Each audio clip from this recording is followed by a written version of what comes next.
I remember the day it happened as if it were yesterday. I sat in my sleek, glass-walled office on the 35th floor, staring out at the concrete jungle that had long since become my kingdom. I am Helena Montez, a senior bank executive in New York City. But beneath the polished surface of my career lies a hidden ambition that simmers like a pot just about to boil over. I had climbed the ruthless ladder of finance, starting as a mere teller in a small branch. My dreams as big as the skyscrapers piercing the sky. I had always envisioned myself as a powerhouse in the banking world, yet that ambition had come with a price. My family did not understand my drive, nor did they support it. They saw me as someone who had abandoned our modest roots in pursuit of a life they deemed excessive. But that day, as I leaned back in my chair, I felt the weight of my choices pressing down on me, a mix of pride and regret swirling in my chest. It was the day I would finally confront the betrayal that had haunted me for years. My parents had disowned me, claiming I had chosen money over family. But now, here I was, successful and thriving, while they struggled to make ends meet. The irony of it all stung like a bee. I had always wanted their approval, but I had come to realize that their narrow view of success was not my burden to carry. I had worked tirelessly to reach the heights I had, and with each promotion, he had proposed to me once on the rooftop of a fancy restaurant, bathed in the glow of city lights, the stars above witnessing our love story unfold. I had said yes, thinking that maybe love could bridge the gap between my ambition and my heart. But when he called off the wedding, insisting that my drive was intimidating, it felt like the ground beneath me had crumbled. I had poured my heart into building a future with him, only to be left standing alone. A trophy with no one to admire it. As I moved up the ranks, I vowed to turn that pain into power. I remember how I channeled my heartbreak into my work, pouring every ounce of energy into my projects, my goals, and my dreams. I became the woman who transformed the bank branch into a thriving hub of innovation. I was a force to be reckoned with, but deep down, I was still that girl who craved acceptance from her family and the man she had once loved. It was a bittersweet victory. Months passed, and my parents' financial struggles became harder to ignore.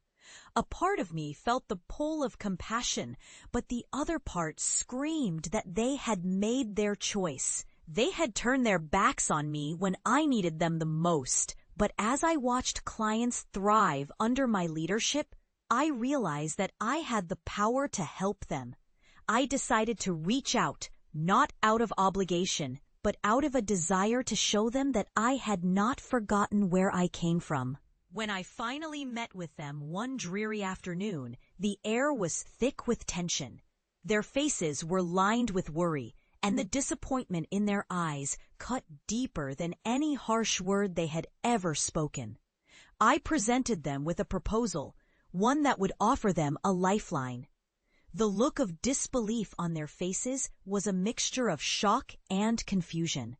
They had thought I was too far gone, too consumed by my ambition to care. But there I was, extending my hand, wanting to show them that love and ambition could coexist. If you love Helena's journey, like and subscribe to join her next chapter. As we sat across from each other, I could see the walls they had built begin to crumble. I explained my plans to invest in their small business, to help them turn it around and reclaim their dreams. I could feel the tension in the room shift, the air growing lighter, and for the first time in years, I saw a glimmer of hope in their eyes. They hesitated, but I pressed forward, emphasizing that this was not about forgiveness or forgetting our past. It was about acknowledging the mistakes we had made and moving forward together. I watched as my father's eyes glistened with unshed tears, and my mother's hands trembled as she reached across the table to hold mine. In that moment, I felt the burden of resentment begin to lift. I realized that my success did not have to be a point of contention. It could be a bridge to healing. The next few weeks were a whirlwind of activity as I poured my resources into their business. I became the daughter they had disowned, but I was also the woman who had forged her own path. I saw my parents transforming, not just in their business, but in their attitudes toward me. The conversations became more open, the laughter more frequent, and the love that had once felt strained began to flow freely again.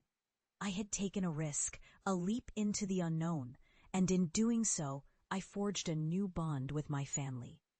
But the heart of the story lies in the true power of justice served cold. My parents learned to appreciate the ambition I had once been shamed for. They began to understand that my choices were not merely about wealth, but about building a legacy. And as I watched their business thrive, I realized that my greatest victory was not just in my career, but in the restoration of our family ties. I had reclaimed my identity, not just as a successful banker, but as a daughter who had bridged the gap between ambition and love. My triumph over betrayal was not in revenge, but in reconciliation. A reminder that sometimes the most profound victories come from the most unexpected places. I walked away from that experience not just as a powerful woman in finance, but as a daughter who had finally found her way back home. I had turned the pain of rejection into a foundation for love, and in doing so, I had written a new chapter in my life story that I could be proud of. If you are inspired by this journey, please share and subscribe for more tales of resilience and triumph.